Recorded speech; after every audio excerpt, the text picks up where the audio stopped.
अस्सलाम वालेकुम students, how are you all. I hope you will be fine. उम्मीद है आप सब खैरियत से होंगे। डियर स्टूडेंट्स, आज 5 अप्रैल 2021 है और द डे इज़ मंडे। जैसा कि आपको पता है कि अभी हम सेल पे डिस्कशन चल रही है हमारी। कल हमने यानी कि पिछले लेक्चर में हमने किया था कि सेल क्या होते हैं, ये क्या काम करते हैं, लेकिन इसमें देखा था आपने कि सेल के कंपोनेंट्स भी आपको बताए थे कि सेल के कंपोनेंट्स कितने हैं और कौन कौन से हैं। वो उम्मीद है आपको पता होगा। ये मैंने हाईलाइट भी किए हुए हैं। सेल मेम्ब्रेन है, न्यूक्लियस है और साइटोप्लाज्म है।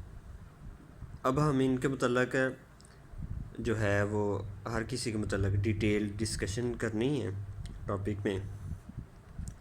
और ये आपको पता है कि जो सेल के कंपोनेंट्स हैं वो 3 चीज़ें हैं।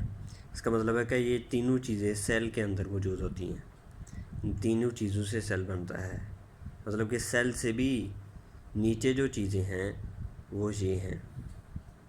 अब ये है question, what is inside a cell. Cell के अंदर क्या होता है। वही बात आ गई ना कि किन चीज़ों से सेल बनता है। Number 1 is cytoplasm. साइटोप्लाज्म का मैं आपको बता दूं, cytoplasm is the symbol of life. ये ज़िंदगी की अलामत होता है। If cytoplasm is live the man is alive, if cytoplasm is dead the man is dead. अगर ये साइटोप्लाज्म ज़िंदा है तो इंसान ज़िंदा है, अगर साइटोप्लाज्म डेड है, मुर्दा है, तो इंसान भी मुर्दा है। अब आप देखें, ये हमें डायग्राम नज़र आ रहा है। ये एक सेल बना हुआ है। इसमें आप देख लें, जो फर्स्ट है, जो सबसे बाहर की जो लेयर है, ये वाली, ये सेल मेम्ब्रेन है और इससे नीचे जो है वो साइटोप्लाज्म है। ये हाईलाइट किया गया, मतलब कि ये इसका जितना एरिया है ये साइटोप्लाज्म है, सेल का अंदरूनी हिस्सा। अभी हम देखें, the inside of a cell mostly consists of a jelly like substance called cytoplasm. ये साइटोप्लाज्म की डेफिनेशन होगी। What is cytoplasm. The inside of a cell mostly consists of a jelly. Cell का अंदरूनी हिस्सा ज़्यादातर एक जेली पर मुश्तमिल होता है, लाइक सब्सटेंस, जो किसी शय की तरह होती है, कॉल्ड साइटोप्लाज्म। साइटोप्लाज्म कहलाता है। अब साइटोप्लाज्म क्या करता है। Which cytoplasm helps the organelles to move around within the cell.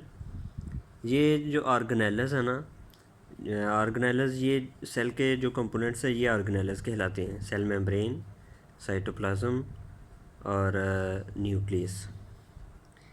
which helps the organelles to move around within the cell, keeps internal structure of the cell organized, cell के अंदरूनी जो साख्त है उसे मुनज़्ज़म रखता है, and gives shape to the cell, और ये सेल को शेप देता है, शक्ल देता है। It is constantly in motion, ये मुस्तकिल हरकत में रहता है। अब देखिए, cytoplasm is made up of water and dissolved nutrients such as fatty acids, sugar, amino acids and enzymes। Cytoplasm पानी से बना होता है और ये जो ग़ज़ाई अज्जा हैं, फैटी एसिड्स हैं, शुगर, अमाइनो एसिड्स और इंजाइम्स हैं, इनमें डिसॉल्व होता है, मतलब कि नाहल पजीर होता है। The nutrients help in working of cell. ये जो न्यूट्रिएंट्स हैं ना, ग़ज़ाई अज्जा जिनके नाम लिए हैं, फैटी एसिड्स, शुगर है, अमाइनो एसिड्स है, एंजाइम्स, ये सेल की वर्किंग में मदद करते हैं, हेल्प करते हैं। Cytoplasm also helps in dissolving waste products before they are taken out of the cell. ये साइटोप्लाज्म उन प्रोडक्ट्स को भी डिसॉल्व करने में मदद करता है कि जो वो जब सेल से ली जाती हैं। तो डियर स्टूडेंट्स, आज का हमारा टॉपिक साइटोप्लाज्म। क्वेश्चन ये बनेगा, एक्सप्लेन साइटोप्लाज्म। अगर साइटोप्लाज्म की डेफिनेशन पूछी जाए तो आपने सिर्फ इतना कहना है, the inside of a cell mostly consists of a jelly like substance called cytoplasm. तो आज का हमारा टॉपिक जो है वो अपने एंड की तरफ जा रहा है। यही आपका होमवर्क है और यही असेसमेंट। ओके जी, अल्लाह हाफिज़।